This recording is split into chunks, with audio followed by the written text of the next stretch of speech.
स्वागत और धन्यवाद कि आपने यहाँ बुलाया, मौका दिया। विनीत जी ने शुरू में एक बात कही कि जो पहला पोस्ट सोशल मीडिया पे डाल देता है उसको फायदा रहता है, पर सर उसको एक नुकसान भी रहता है। कल को बवाल हो तो वही फंसता है। ये शुरू इसी ने किया था, तो मैं ठीक हूँ, तीसरे नंबर पर हूँ, मामला अपना बन गया। पर मुझे ऐसा लगता है सोशल मीडिया पर चर्चा करना आज की तारीख में बहुत जरूरी है, और इसकी वजह मैं ये मानता हूं, मैं गंभीर शब्द का इस्तेमाल कर रहा हूं और वो बताऊंगा क्यों। मैं मानता हूं कि वी आर एट वॉर। हम सब इस वक्त एक युद्ध क्षेत्र में, और मैं जब आगे बात करूंगा तो आपको बताऊंगा कि मैं ऐसा क्यों सोचता हूं। लेकिन सोशल मीडिया की चर्चा करने के लिए आज हम कहां से कहां किस बदलाव के दौर में खड़े हैं, आपको ये समझना हो। तो मैं आपको एक उदाहरण देता हूं। एक बार की बात है, शायद महाराष्ट्र में कहीं पर बाढ़ आई हुई थी, और वहां पर संघ के लोग, जैसा संघ का बेसिक स्वभाव है, मदद करने के लिए पहुंचे हुए थे। बहुत पहले की बात बता रहा हूं। तो वहां पर डॉक्टर हेडगेवार पहुंचे, और वहां पर एक बड़ा सा बैनर लगा हुआ था कि संघ के लोग ये मदद कर रहे हैं। तो डॉक्टर साहब ने सबसे पहले कहा कि आप ये हटा दीजिए पोस्टर और मदद में लग जाइए। जब मदद हो गई तो किसी ने उनसे पूछा कि ऐसा क्यों किया, लोगों को कैसे पता चलेगा कि संघ ने ही मदद की या आरएसएस के लोगों ने मदद की। तो डॉक्टर साहब ने कहा कि ये जरूरी नहीं है पता लगना कि किसने मदद की, जरूरी यह है कि लोगों के अंदर यह भाव ना आ जाए कि अगली बार कोई ऐसी घटना होगी तो संघ हमारी मदद के लिए आएगा और बाकी लोग बैठे रहे।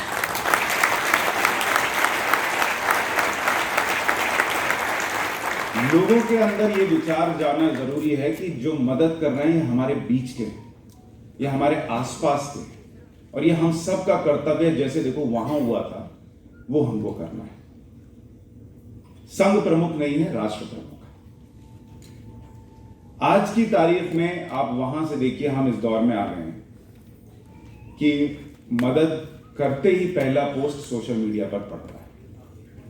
और मैं मानता हूं कि आज के दौर में वो गलत भी नहीं, क्योंकि आज के दौर में 90% क्राउड इस बात से प्रभावित होता है कि अच्छा सोशल मीडिया पर अगर ये कर सकते हैं, डाल सकते हैं, इसमें मेरा नाम हो जाएगा, तो वो मदद करने आता। तो वो दौर कुछ और था, आज हम सोशल मीडिया के इस दौर में खड़े हैं। सोशल मीडिया का ये प्रभाव है जो समाज पर पड़ रहा है। और जब मैं कहता हूं कि बदलाव हो रहा है और हम एक युद्ध क्षेत्र में खड़े हैं, वो बदलाव बहुत सारे लोगों को पसंद नहीं आ रहा। वो बदलाव देश के अंदर धीरे धीरे जो महसूस किया जा रहा है, वो वही है जो इस कार्यक्रम में आपने कहा कि राष्ट्र के बारे में सोचने वाले लोगों को हमने यहां आमंत्रित किया है। राष्ट्र प्रथम, ये बदलाव राष्ट्र प्रथम का है। और ये बदलाव सबसे ज्यादा अगर कहीं महसूस मैंने अपने 20-21 साल की पत्रकारिता के बाद किया है, तो वो पत्रकारिता और राजनीति में किया है, और स्पेशली 2014 के बाद किया है। और मैं आपको बताता हूं क्यों। कोई कह सकता है कि इस देश में ऐसा तो नहीं है कि 2014 के बाद ही काम शुरू हुआ। बिल्कुल सही बात है, 2014 के पहले भी देश बना, लेकिन उस देश को बनाने के पीछे जो भावना थी, वहां राष्ट्र प्रथम मिसिंग था। जब इस देश का एक पूर्व प्रधानमंत्री, या अब नहीं है, उस वक्त तो वो प्रधानमंत्री थे, जब वो ये कहें कि हम 1 रुपया भेजते हैं दिल्ली से और 20 पैसा गरीब तक पहुंचता है, 80 पैसा गायब हो जाता है, तो आप ये मान सकते हैं और समझ सकते हैं कि राष्ट्र प्रथम था ही नहीं। अगर राष्ट्र प्रथम होता तो 80 पैसा पहुंचता और 20 पैसा गायब होता, तो मैं मान लेता कि चलो ठीक है, इतना तो इस देश में होगा ही, उसको कोई नहीं रोक सकता। लेकिन जब आप 80 पैसा इधर उधर कर रहे थे और 20 पैसा लोगों के लिए लगा रहे थे, तो आपको काम करते हुए राष्ट्र प्रथम नहीं, अपने आप को प्रथम रख रहे थे। और वो काम इसलिए हो रहा क्योंकि आपको उस 80 पैसे के ऊपर अपना अधिकार जमाना था। 90% काम इसी तरीके से इस देश में हुआ। और कुछ लोग कहेंगे कि भाई एम्स नहीं बने क्या, IITs नहीं, भाई देश बैठा थोड़ी रहता है। देश में हमेशा चीजें होती हैं, बनती हैं, बढ़ती हैं। कोई राजा अगर बैठा रहेगा तो प्रजा उसको चुनती थोड़ी। आप काम करेंगे, लेकिन काम करने का भाव क्या है? 2014 के बाद बतौर पत्रकार मैं आपको बता रहा हूं, मैंने ये महसूस किया कि आज जो चीजें हो रही उसमें राष्ट्र प्रथम नजर आ रहा है। जब आप ये कहते हैं कि 370 हटेगा तो हटेगा, और वो हट जाता है,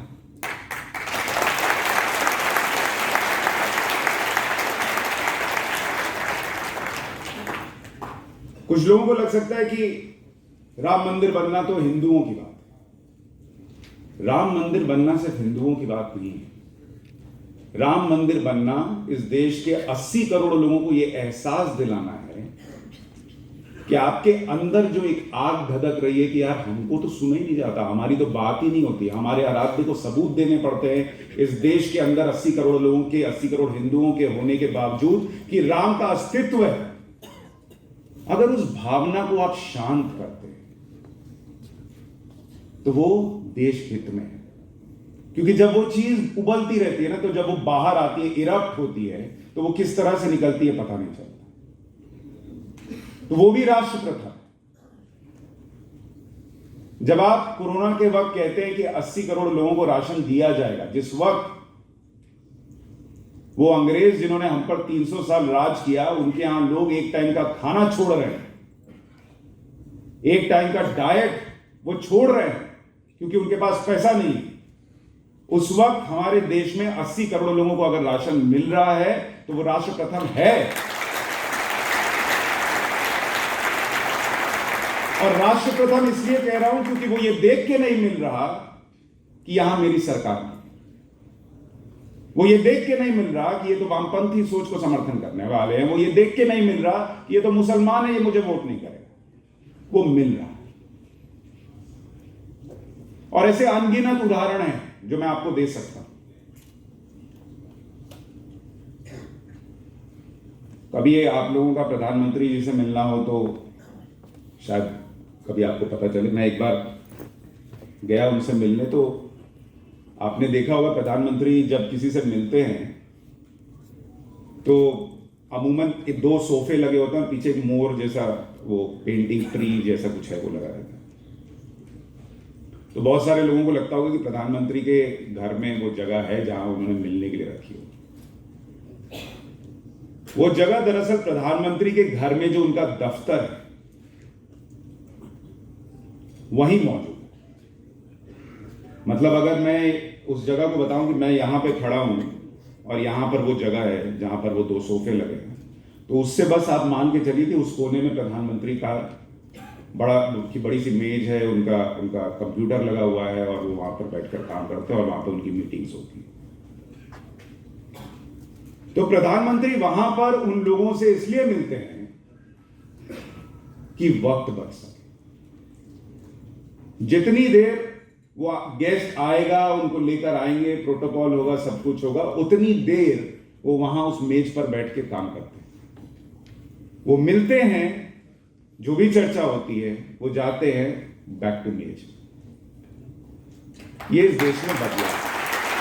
और मैं आपको इसलिए बता रहा हूं, आप में से बहुत सारे लोगों को पता नहीं होगा, शायद जिनको पता हो वो समझ जाएंगे मैं किन की बात कर रहा हूं। इस देश में प्रधानमंत्री दिन में 2-2 बजे भी सोकर उठने वाले रहे।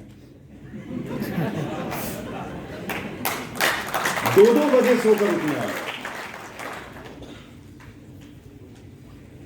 कहा जाता है इस देश के अंदर कि मीडिया को कंट्रोल किया जाता है। मैंने 5 साल ऐसे चैनल में काम किया, नाम तो नहीं लूंगा पर आप लोग समझ जाएंगे मैं क्यों कह रहा हूं वी आर एट वॉर। क्योंकि यहां लड़ाई जो है, जिन लोगों को यह पसंद नहीं आ रहा कि राष्ट्र प्रथम कैसे चल रहा है, वो 80 पैसा जो आता था और सब में बढ़ता था वो अब आ नहीं रहा। वो दौर जब पत्रकार प्रधानमंत्री के प्लेन में बैठकर जाते थे, वहां जो आईएएस ऑफिसर साथ में जाते थे उनके लिए बस आती थी और पत्रकारों के लिए गाड़ियां खड़ी होती थी विदेश में, उनको ले लेकर जाने के लिए। उनके होटल्स में इतना बड़ा बड़ा खंबा रखा रहता था पीने के लिए। वो सब मिस कर रहे हैं, उनको वो सब याद आता है। क्योंकि आज वाले तो कहते हैं जाना अपने खर्चे पे जाओ, मैं क्यों लेके जाऊंगा। तो वो उनको पसंद नहीं आ रहा, तो दिक्कत है। फिर इधर उधर से जो आता था वो भी बंद हो गया। मंत्री कौन बनेगा नहीं बनेगा वो डिसाइड होता था। पत्रकारों का बड़ा अहम रोल था सरकार के अंदर, देश के अंदर नहीं। अब देश के अंदर जो बोलते हैं, देश के लिए जो बोलते हैं, उनका प्रभाव है, ये उनको पसंद नहीं आ रहा। ये पत्रकारिता में चल रहा है।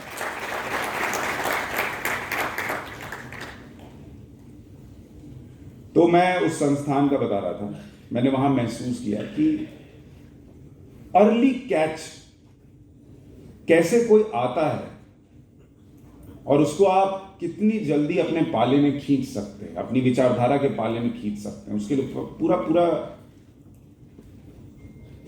जोर लगाया जाता है।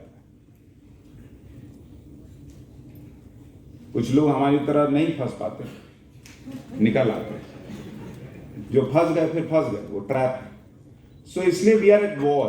जो लोग ये कर रहे हैं वो बहुत पहले से कर रहे हैं, और जो लोग राष्ट्र प्रथम सोच रहे हैं वो बाद में आए। आपकी फौज बड़ी हो सकती है लेकिन उनका सिस्टम बड़ा है। जिस सोशल मीडिया में आप अपनी बात रखने के बाद सोचते हैं कि आप बहुत प्रभाव छोड़ रहे हैं, उस सोशल मीडिया पर उनका कब्जा है।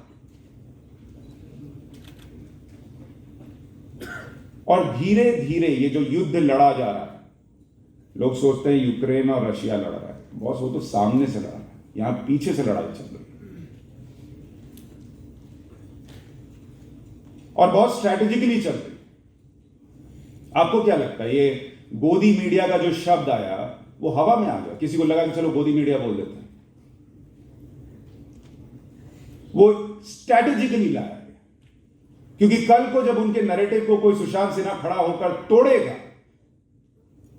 जब वो ये कहेगा कि हां ये सच है कि दुनिया में डॉलर मजबूत हो रहा है, रुपया कमजोर नहीं हो रहा, और उनके पास इस फैक्ट का तोड़ नहीं होगा, तो वो आपके दिमाग में भरेंगे कि ये गोदी मीडिया है। जब किसी को तर्क से नहीं काट पाओ तो उसको बदनाम कर दो। जब किसी के दिमाग में तर्क से अपनी जगह नहीं बना पाओ तो उसके अंदर संशय पैदा कर कि यह आदमी किसी के लिए काम कर रहा है। और मैं आपको चुनौती देता हूं कि आप मुझे कोई एक आदमी उठाकर, मैं 20 साल से मीडिया में हूं, 20 साल से ज्यादा वक्त हो गया, और 2014 से कहा जाता है ये गोदी मीडिया है, सरकार इसको कंट्रोल कर रही है। मैं आपको चैलेंज देता हूं, कोई दिखा दे कि जब इस सरकार की मैंने आलोचना की, एक फोन घनघनाया कि आपने ऐसा क्यों कर दिया। एक फोन, अभी मोरबी में ब्रिज गिरा, हमने सवाल पूछे बीजेपी की सरकार से, एक फोन नहीं आया बॉस। और मैं उस दौर में रह चुका हूं, पत्रकारिता कर चुका हूं, जहां एक चैनल को सिर्फ यह दिखाना था कि इस सरकार के अंदर कौन सा मंत्री कैसा परफॉर्म कर रहा है, उसकी रेटिंग देनी थी। प्राइम मिनिस्टर ने फोन करके कहा कि आपकी हिम्मत कैसे हुई मेरे मंत्रियों को रेट करने की, और वो चैनल ने वो शो नहीं दिखाया। और वो लोग आज खड़े होकर हमें कहते हैं कि हम गोदी मीडिया हैं। This is why we are at war.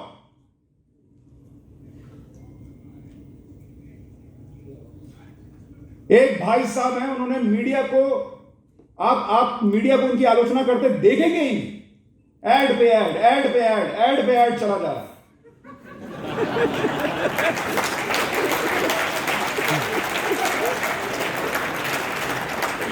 और कहा जा रहा है कि हिटलर कोई और है।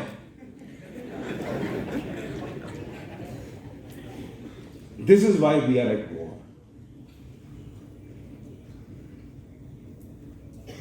आप सोचिए, ब्रिटेन में 4 महीने के अंदर 3 प्रधानमंत्री बने। इजराइल में 5 चुनाव हो चुके हैं। यूरोप में कई देशों में मंदी आ रही है। रूस का क्या हाल है?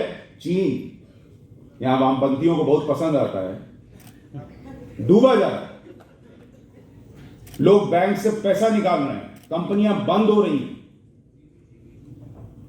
वहां हमारी तरह बोलने के लिए लोग तो है नहीं, वहां का मीडिया स्वतंत्र तो है नहीं जो आपको दिखाएगा। कुछ चीजें जो हम लोग दिखा देते हैं वो चीज सामने आ जाती है, नहीं तो नहीं आएगी। उस दौर में कुछ लोगों को अपने हिसाब से सरकार चले, सिर्फ ये चाहिए, और इसलिए वो सोशल मीडिया का इस्तेमाल करते हैं, न्यूज चैनल का इस्तेमाल करते हैं, प्रिंट मीडिया का इस्तेमाल करते हैं। अभी एक है मीडिया संस्था, उसने कुछ खबर छापी कि बीजेपी के नेता के कहने पे फेसबुक काम करता है वगैरह वगैरह, मिटा। जब क्लियर हो गया कि नहीं ऐसा नहीं है वगैरह वगैरह, तो उठा के जिस एक पत्रकार पे डाल दिया, इसी ने दिया। अरे इसने दिया तो तुम क्या कर रहे हो? तुमको एडिटर किसने बनाया था? इसने दे दिया, तुमने छाप दिया, और जब छापा तो बाई लाइन अपनी ले ली। उस वक्त तो लगा कि कौन इतना पकड़ पाएगा, जब पकड़ा गया तो उस पर डाल दिया। फिर आप कह रहे हैं कि उसका मानसिक संतुलन बिगड़ा हुआ। सबका मानसिक संतुलन बिगाड़ देते। गोरखपुर में एक मंदिर में एक भाई लेके हंसिया लेके चला गया, उसका मानसिक संतुलन बिगड़ा हुआ। दूसरी जगह घटना हो गई, उसका मानसिक संतुलन बिगड़ा हुआ। मुझे ये नहीं समझ आता, इनका मानसिक संतुलन बिगड़ा रहता है लेकिन इनको पता है हमला कहां करना है। वहां दिमाग का ताप जुड़ा रहता है, बाकी जगह के लिए मानसिक संतुलन गड़बड़ाया रहता है। तो इसलिए मैं कह रहा हूं कि ये चीजें बहुत स्ट्रैटेजिकली चल रही हैं। इनके पास इस देश में अगर लोगों के बीच जगह बनानी है तो 2 चीजों की बहुत स्पेसिफिक कमी है, एक ईमानदारी की और एक मेहनत की। आप जब राफेल को लेकर सवाल उठाते हैं, सुप्रीम कोर्ट देख के कह दिया कि नहीं है भाई, ऐसा तो जबरदस्ती क्यों कर रहे हैं, पब्लिक को दिखने लगा।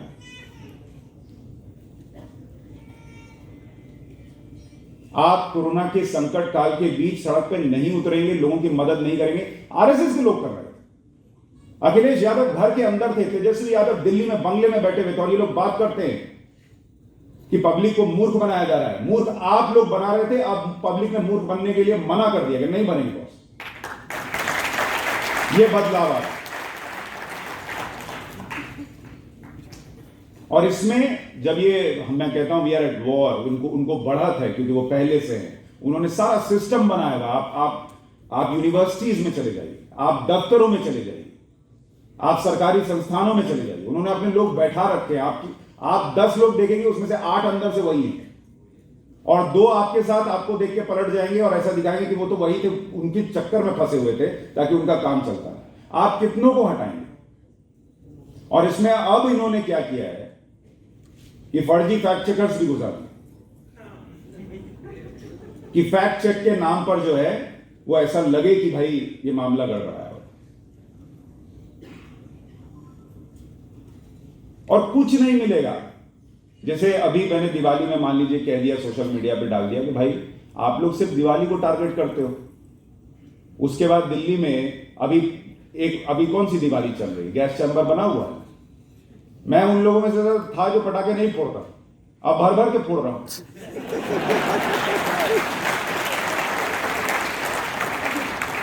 क्यों भाई? एक दिन तुम फोड़ने से रोक, मैं कह रहा हूं तुम साल भर बढ़िया रखते, और एक दिन गड़बड़ होती तो मैं कहता चलो ठीक है मेरी वजह से हो रहा, मैं नहीं फोड़ूंगा।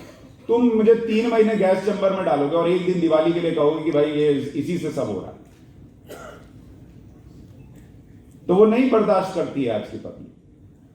लेकिन आप देखिए ये सोशल मीडिया पर माहौल कैसे बनाया जाता है। दिवाली दिवाली दिवाली आ गई, ऐसा हो गया, दिवाली आ गई वैसा हो गया, उसके बाद सब गायब हो गए।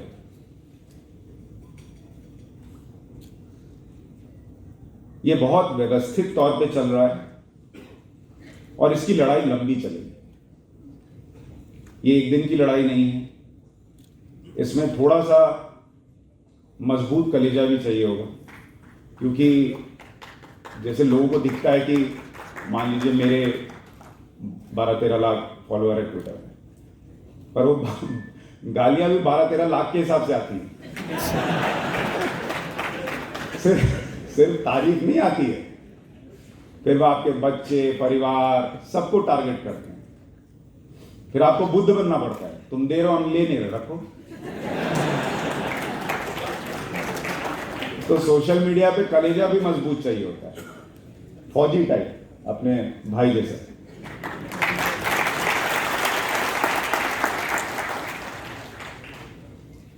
और दूसरा जो मैं कह रहा था कि मेहनत, एक मैंने ईमानदारी की बात की थी, दूसरा मैंने मेहनत की बात की थी कि चूंकि ये लोग मेहनत नहीं कर पाते, सारी मेहनत ये लोग सोशल मीडिया पे डाल देते हैं कि वहां हम ट्रेंड कर जाएं, वहां चीजें हो जाएं। सोशल मीडिया प्रभाव छोड़ता है, लेकिन जो विनीत जी ने आखिर में बात कही थी कि वही सब कुछ कर रहा है, ऐसा भी नहीं। क्योंकि जब आपको शौचालय मिलेगा तो सोशल मीडिया से थोड़ी पता चलता है, आपके घर में दिखता है ना जब रोज जाते हैं। जब आपको घर मिलता है जिसके अंदर बैठ के टुक टुक मोबाइल चला रहे हैं, तो वो किसके राज में मिला ये पता चलता है ना, उसके लिए सोशल मीडिया थोड़ी देखना पड़ता है। जब अकाउंट खुलता है, उसमें पैसा आता है, तो वो सोशल मीडिया से थोड़ी पता चलता है। जब किसान सम्मान निधि आती है तो अकाउंट का जो मैसेज आता है वो इसी मोबाइल में आता है, उसके लिए थोड़ी पता करना पड़ता है कि ट्विटर पे आया कि नहीं या व्हाट्सएप पे आया कि नहीं। इनकी स्ट्रैटेजी सोशल मीडिया तक सीमित रह गई, ये दिक्कत है। जमीन पे नहीं है, ये दिक्कत है। वो दिक्कत ये आज नहीं, कल परसों तरसों दूर कर लेंगे, मुझे उम्मीद है। लेकिन हाँ, सोशल मीडिया का प्रभाव है, उससे लोगों का मन बदलता है, इसको आप नहीं इग्नोर कर सकते, नकार सकते। और बतौर पत्रकार मुझे लगता है कि एक काम तो आप लोगों को जरूर करना चाहिए कि किसी एक के आसपास केंद्रित मत रहिए, देखते रहिए कि लोग क्या डाल रहे हैं, क्या बोल रहे हैं, क्या चल रहा है। किसी एक को सुन के राय मत बनाइए, क्योंकि जैसा विनीत जी ने यह भी कहा कि जितना आप लोगों से मिलेंगे, बात करेंगे, भारत देखेंगे, दुनिया देखेंगे, तो चीजें पता चलती हैं। वैसे ही सोशल मीडिया पे जितना पलट पलट के देखेंगे उतना पता चलता है। इस ताकत को इस्तेमाल करना है, देश हित में इस्तेमाल करना है, किसी को नीचा करने के लिए नहीं करना। एक विचारधारा की सोच रही है कि दूसरे को नीचा दिखाना है, सबसे बड़े ज्ञानी हों। दूसरी विचारधारा को ऐसा नहीं बनना है, उनमें भी कुछ अच्छा है तो ले लेना है।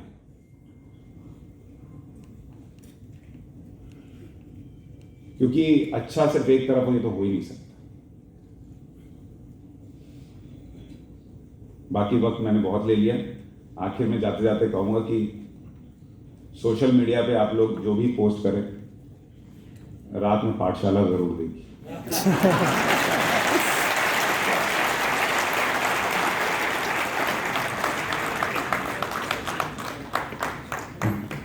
धन्यवाद सुशांत जी।